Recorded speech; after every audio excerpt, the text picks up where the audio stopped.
Hello and welcome to Meet the Candidates, and I'm here today with Mr. Derek Brown, and we'll be talking with him today about his run for the district attorney position. I believe I have that right, but so sit back and relax and kind of let's hear from the candidates themselves, and then you get the chance, hey, to make up your own mind on how you want to vote, and so we look forward to hearing from him today. So without me just sitting here just rambling on and on about him, let's meet the candidate today. How about it? Mr. Brown, Good day. tell us a little bit about Derek Brown and what you're running for. Even though I just told the audience and made that perfectly clear, we want to hear from you. Not a problem. My name is Derek Brown. I'm running for district attorney for Pitt County. I've been a resident of Pitt County for over almost my whole life. We arrived to Pitt County with my mom. She relocated her dental practice here back in 1978 and been here ever since. Okay. Now, you're running for the position of district attorney. Yes, sir. Okay. You have a whole captive audience here, and we want you to tell us a little bit about, I guess, your background and what made you come to the decision to run for district attorney. Thank you. Over the last couple years, I've been a prosecutor and assistant district attorney in Bertie, Hertford, Northampton, and Halifax counties. With my dad's passing 2 years ago, I returned back to Pitt County.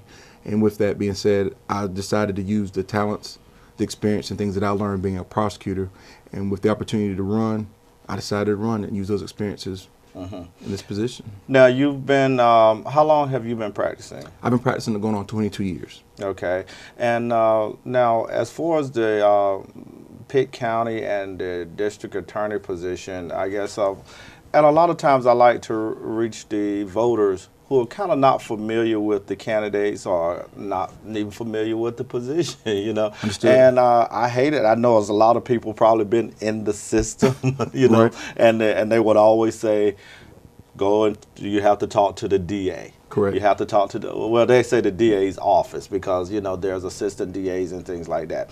But for a person that kind of really don't understand the position of what a DA does for the county, Okay.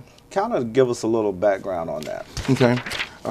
First and foremost, the district attorney is the chief law enforcement officer for the county.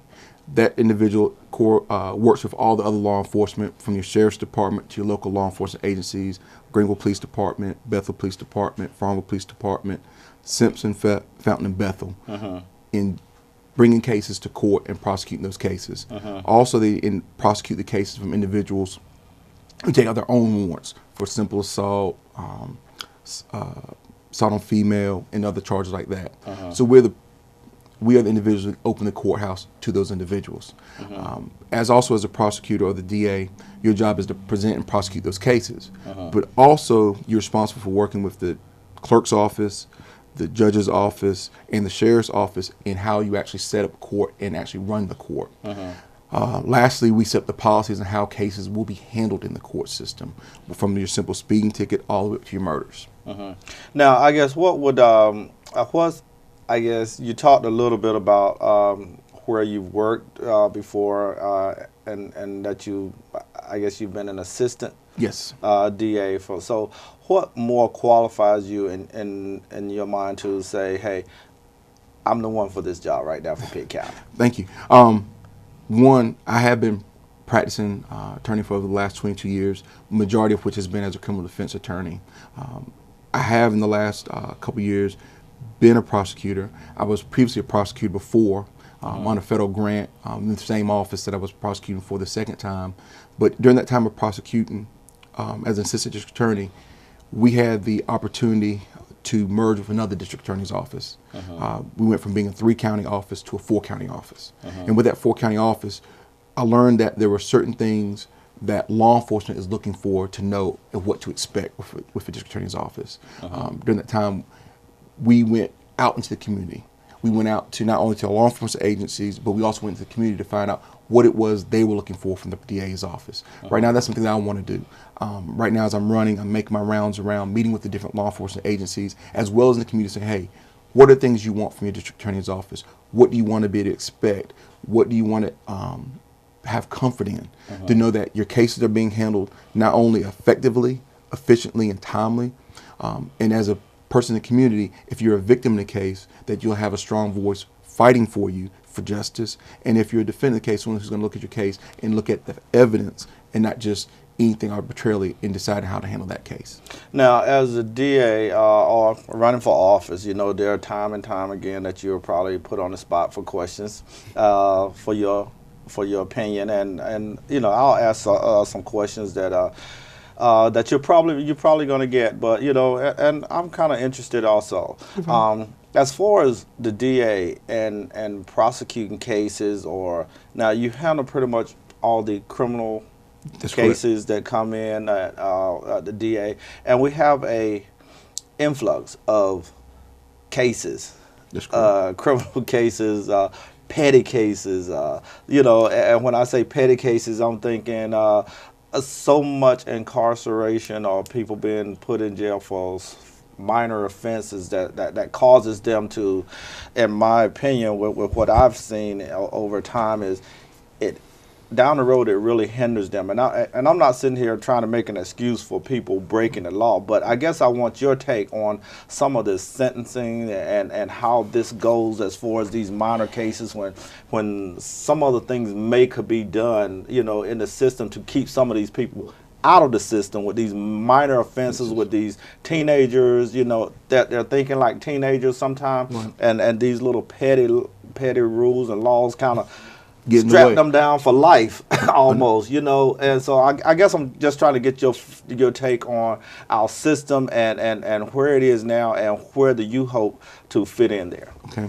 First of all, that's a multifaceted. So first of all, one thing that I learned while being in the district, being assistant district attorney, was managing, as you pointed out, the jail population.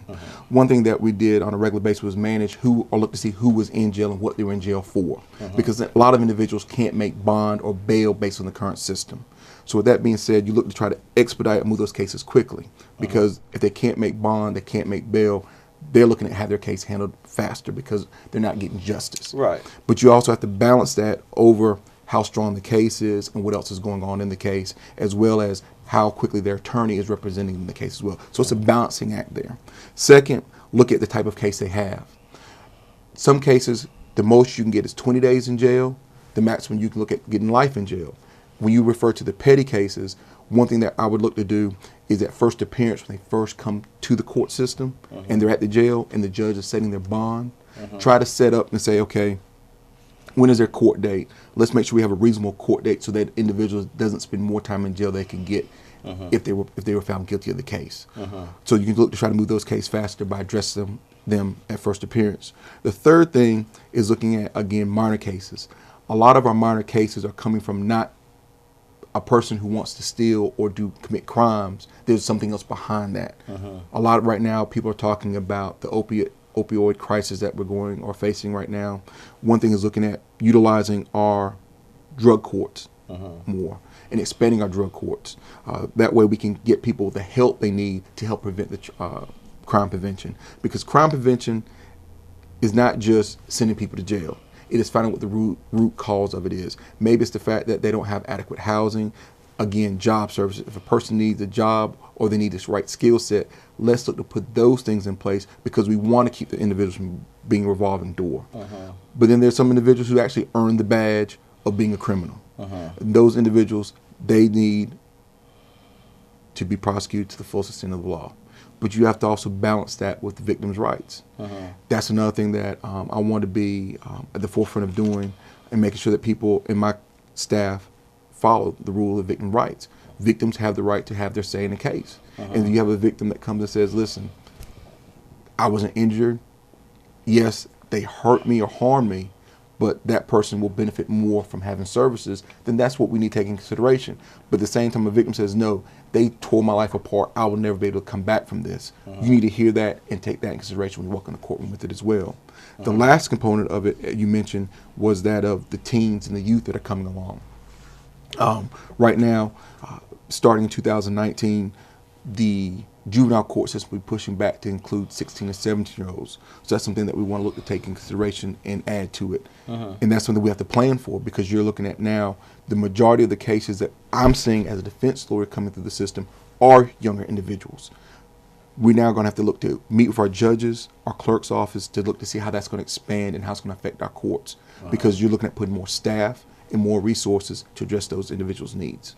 Okay, and I guess I would ask the question myself was, and this question would be more or less your opinion as far as fair and balanced. Okay. Okay, kind of tied into what I was just talking about.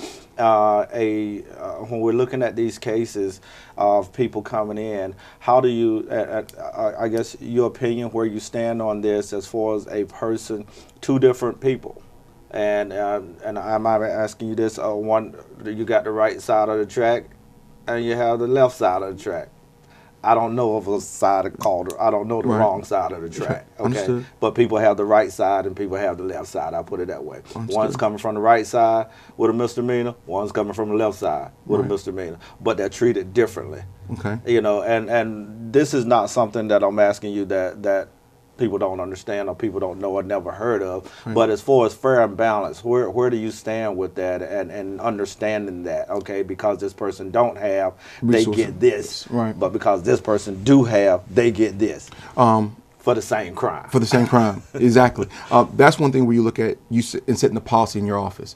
First of all, the policy I set doesn't distinguish between what side of the tracks you came on. If you're charged with this crime, these are options available to you. Now, once you leave this option, or you take that option, realize it's out of my hands at that point in time. That's up to the judge and what you decide to do with your life going forward. For example, one charge that you would be more frequent than others is simple possession of marijuana. Okay, everybody that comes to court as a first offender of marijuana has the opportunity to get what's called either 9096, which is a deferred prosecution case.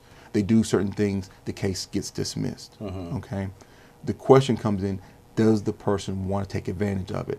A lot of times, people with less resources don't want to do it because they see the cost that's inhibiting them to accomplish that. Because you have to pay for it. You have to pay to be on probation. You have to pay to take the classes.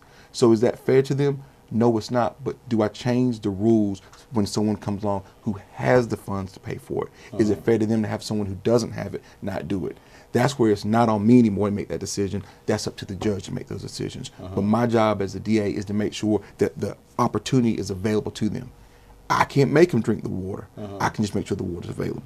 Okay, and I guess this is where it comes in, where I would ask you your opinion, not putting you on the spot. But when you see cases like that, and a person kind of make it harder on themselves because they don't have funding or resources, and that's just a matter of a way for them to get out. There's the fund. They have the funds, but this person can get out because they have the funds. Right. I mean, I don't see that. To me, I kind of have a problem seeing that fair and balanced. Right. But I know that's out of your hands. As a DA, you have to do the right thing. But I guess I'm more in the more your opinion, and is there anything that we can think about at all that where we can change that? The answer to the question is yes. But that moves from the position of being a district attorney to being the defense lawyer and being the judge. Once I present the case, I can make recommendations, I cannot object, or I can be silent to how the judge handles it going forward. But that's something where the defense attorneys, and sometimes, you want to step up for some individuals. Your Honor, we've taught the individual, the case has been handled or continued a couple of times for the individual to raise money. They haven't been able to raise the money. Bring that to the court's attention. So the judge now is aware that the person has a financial issue in regards to this. That's where you say, hey, I've done what I can to help you. Now it's on you to help yourself to make money not an issue. That's where the defense attorney steps up and says, judge, allow them to do this, but allow it to be ordered by the court so he doesn't have to pay for it. Judge, waive this fee. But at the same time, not being put on the spot, but there's also a battle going with the legislature. A lot of the judges' discretion in waiving those fees and costs have been removed by the legislature because they want the courts to be self-sufficient. So a lot of the money, unfortunately, is making courts debtor courts, where people are going to jail because they couldn't pay or afford the services, or, as you were probably trying to say nicely, justice. Right. And that's what's going on. And a lot of that is not within the DA's office. That is taking place outside of and beyond that, which would be the legislature. And I guess I would ask the question, well, for me, as I talk to candidates that are running for different positions, you are a servant of the people, in this county, what would you do, I guess, in the county to kind of for people who may not know you, which I'm sure is probably very few at this point, but who may not know you, may not really understand your position on certain things. But as far as I guess, as we talk about criminal cases, we talk about minor offenses and then moving on up the scale, and a lot of this stuff is training and education and things like that. And I guess I would ask, what is your stance on training and education as far as the community is concerned, and especially when it can keep you out of this system? Exactly. Great point. One thing that I've been bringing up a lot of times in the different forums I've participated in, I believe that prosecution is also just as much about prevention. You've got to be out in the community. You got to be discussing what the laws are and how we will be addressing those laws, because unfortunately the system has a presumption you know the law. Right. And a lot of us don't know the law. Right. But the thing is, you're presumed to know the law. I'm an individual that believes in that you have to participate and be out in the community. You have to be at functions when asked to be. You have to go to some functions when you're not asked to be. One thing that my former employment we did on a regular basis, it was not only the DA, but the staff of the DA's office, going to various functions, going to the schools and talking to the kids. ECU is present here. A lot of stuff is coming from ECU and flooding into the court system. We need to go to ECU, to the students, and let them know, hey, this may be what you think is cool, but you need to know it's a crime. And if you end up at the court system, here's how we're going to address it. So being a part of the community, going to the various functions, and also one thing is I'm always walking around, stop me, touch me, ask me, get my attention, and I'll ask the question right then. One thing also is open door policy. That's one thing I believe that I will always have, no matter what position I'm in, is have the door open. If I'm available to talk to you, you may have to wait a moment or either get an appointment. But hey, if I can walk you in and talk to you and give you that time, because the thing about it is, the courthouse is a scary place for individuals who don't go there every day. I hear it from the clients I've represented to people or victims that I've had to represent in a case, whether as a prosecutor or as a defense lawyer. That's a place they don't go on a regular basis. They don't have an understanding of it, and they don't want to be there. So whatever I can do to help them get that comfort level, to know what to expect, that's all I can do. Well, now, we've talked about a lot here, and I think the people are kind of getting to know who Derek Brown is running for a district attorney. But I will give you the opportunity now, Derek, before we close this session. If you look over my shoulder and to the camera and kind of a minute or two here, the people, what is your platform, and I guess why are you deserving of their vote? Thank you. My name is Derek Brown. I'm running for district attorney for Pitt County. I will be asking for your vote and support during the selection cycle. First coming, first of all, May 8th, and again in November. With your vote and support, you'll be getting a strong individual who has experience as a prosecutor, not only as a prosecutor, but as an administrator within the prosecutorial or DA's office, working with over 16 law enforcement agencies, working with over 4 different clerks' offices at one time to set a schedule and to prosecute cases effectively and efficiently, and also working with Superior Court and District Court judges to do the same thing. Being a DA is not only about the person, it's about the people in the community. Working with your law enforcement agencies and having a trust and the integrity to know that the cases that they present to them will be handled. Having victims to realize they have a strong person that will support and stand by them through their case and help them understand what their case is about. Helping individuals understand what makes their case strong and what makes their case not so strong. Being able to go in court and do what's right. That's why. Well, we certainly appreciate you coming by, talking a few minutes with us, and as always, I want to say, good luck on the campaign trail. Thank you. And we probably look forward to hearing more from you out in the community as you state your case on why Derek Brown should be your DA. So we thank you for listening today, and again, we'll be back soon with another show on Meet the Candidates. We'd like to thank Attorney Derek Brown for stopping by, who's running for a district attorney. But as always, we look for, please pass information on that you hear here on GPAT TV. We're here to make sure that you get the information and the things that are going on in your community you need to know about. So again, thank you and have a great evening.